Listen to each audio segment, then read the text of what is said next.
Kim Church, and you're watching Experience TV. We are the place to be to create an exceptional guest experience. Social media, brand messaging, sales emails, phone calls, we're inundated with technology vying for our attention, and sometimes your message can get lost. So how do you communicate with all of your customers?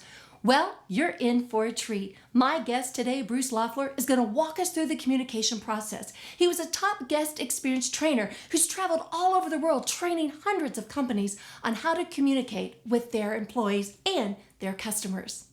Bruce, first of all, I want to talk a little bit about Disney, because I think if anybody's branded well, if anybody's gotten their message out there, if anybody's given a great guest experience, it has to be Disney. First of all, how did you get your job? Because you actually had a job created just for you. So how did that happen? Well, I started off at Disneyland. I was they auditioned 300 young people, and I was one of the 14 that made it. Wow. I was a good singer, but a pathetic dancer.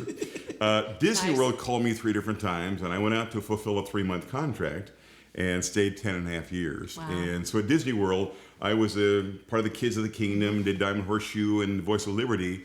Had a unique opportunity. I met my future wife as a performer, and when I brought my family in a few days early, I got touring them around the park for free.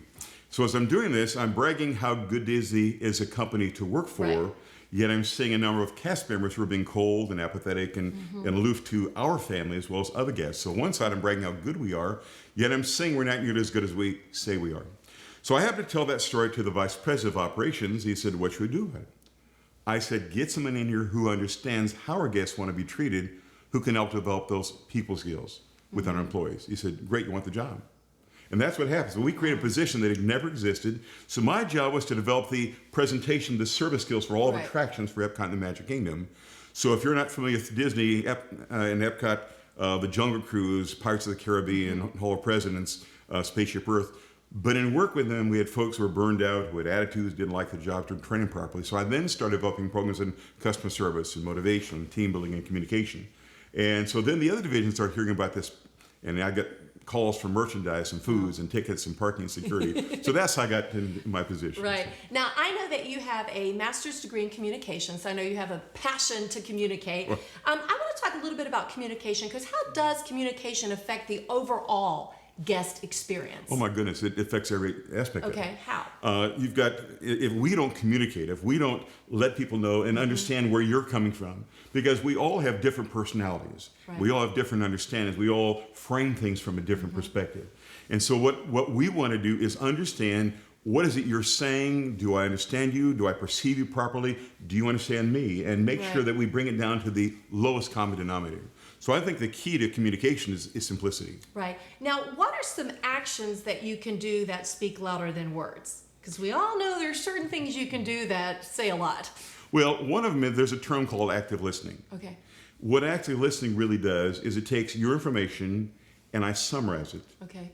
and I repeat it back to you in summary form to make sure that you know that I have it and I know that I have it. Right. I think that's one of the most effective ways. Now, the problem with that one is I say, "So that's really what you mean," which comes across as condescending. Right, right.